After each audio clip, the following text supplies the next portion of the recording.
Orașul Craiova a fost singurul oraș din Craiova, din țară, care, în urma ultimatumului lui Stalin în 1940, când Guvernul României nu a făcut nimic, în asta sunt grunte, orașul Craiova, comunele suburbane, Balta Verde, Ghercești, Bariera, Vâlcea și Bordei, a luat inițiativa în unanimitatea consilierilor ca denumirea localităților să poarte numele de Basarabia, Cernăuți, Chișinău, Bucovina. Iată un gest de sfidare al lui Stalin, luată de cetățenii Craiovei în acele momente de mare cumpănă, în acele momente când România era în situație critică. Pentru românii din Basarabia, în special, două simboluri sunt sacre, Ștefan cel Mare și Eminescu. Din păcate, se zice faptul acesta că în presa din București, unele ziare din București, Ștefan cel Mare este atacat dur. Deci a fost trecut în rândul Sfinților pentru că a avut războaie. Uitându-se cei care cunosc minimul de istorie bisericească, că Sfântul Gheorghe a fost și el militar, Sfântul Constantin a fost militar, chiar Sfântul al Ungurilor, Sfântul Ștefan al Ungurilor, tot militar. Al doilea, Eminescu a fost terpelit la București. Și toate aceste materiale sunt făcute cu un scop propagandistic foarte bine venit. Aceste materiale sunt preluate de Chișinău și spune, iată ce se spune la București, că Eminescu al vostru nu este atât de mare, l-ați împăunat artificial. Iată cum sunt lovite aceste simboluri, vreau să spun, mai ales pentru Basarabia. Se pune problema limbii. Deci a conținutului este evident, mai ales tinerii din Basarabia au un curaj extraordinar, cum știți, au ieșit și în stradă, dar se pune problema limbii.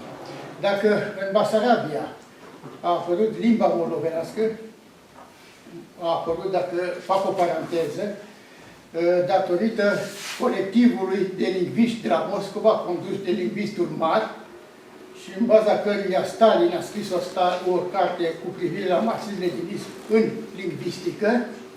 Stalin a furat cartea lui Gheorghe Ivănescu, mare lingvist, mare savant, a luat principiile de bază ale formării unei limbi și Stalin a inventat limba moldovenească și a impus-o și iată că este și acum aproape semi-oficială la Chișinău. Academia Română a luat atitudine, a dat un comunicat împreună cu Academia de la Chișinău, în care se spune că nu există limbă moldovenească, există doar limba română. Din păcate, în Serbia, pe Valea Timocului, s-a inventat acum 5-6 ani o nouă limbă, limba vlahă, o aberație poate mondială, inventată nu de sârbi, din păcate, de români.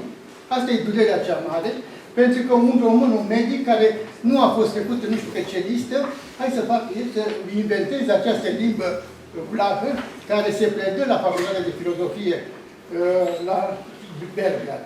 Din fericire, Academia de la Belgrad nu a oficializat această stupizenie, dar ea se practică.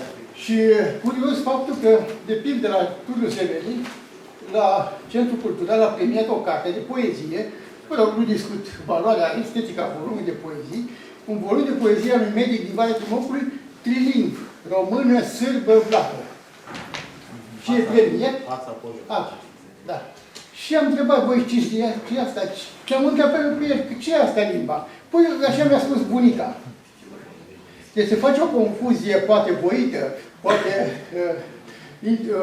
eu știu, din necunoștință între limbă și graiul. Și poate e cazul să fac așa, să câteva cuvinte, să spun că limba română are doar 4 dialecte. Dialectul daco-român, care se vorbește pe teritoriul României și în jurul României, inclusiv în Valea Timocului, Basarabia nu mai vorbesc, sau Bucovina, dialectul a-român sau macedo-român, megreno-român și istro-român, unde mai sunt doar 300 de vorbitori.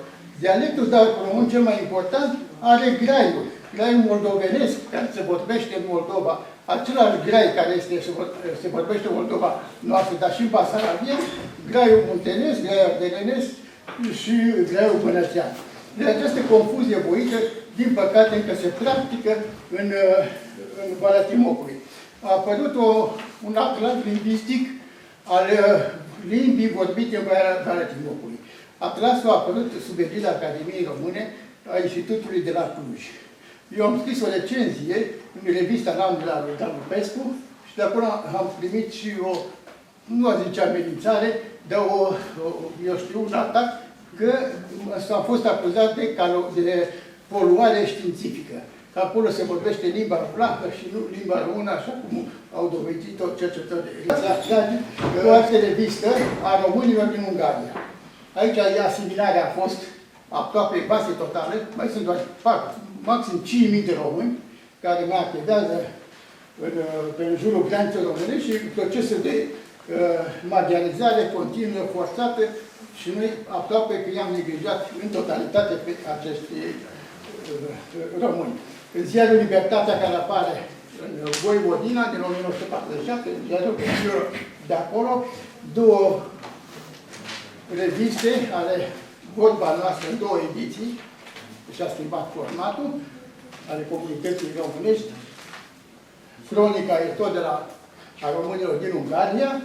Arcașul este revista lui Vasile Tăricianu, de care vă spuneam. Revista Libertatea, Literatura și Arta lui Nicolae Davijan, care a primit un fel de premiu Oscar pentru presă. Este tirajul cel mai mare din toate timpurile pentru o revistă de cultură. 260.000 de exemplare în anul 1989, când a sculat populația românească de acolo pentru eliberare, și cunoscutul ziar Tibiscus, care scoate Vasile Vargu și revista Floarea de la Unitate în Voivodina, dar cu mare adevăr. Spune multor lucruri pe nume și deranjează. Dacă e ceva de completat? La Uzdin. La Uzdin, unde ele acolo este mare și tare.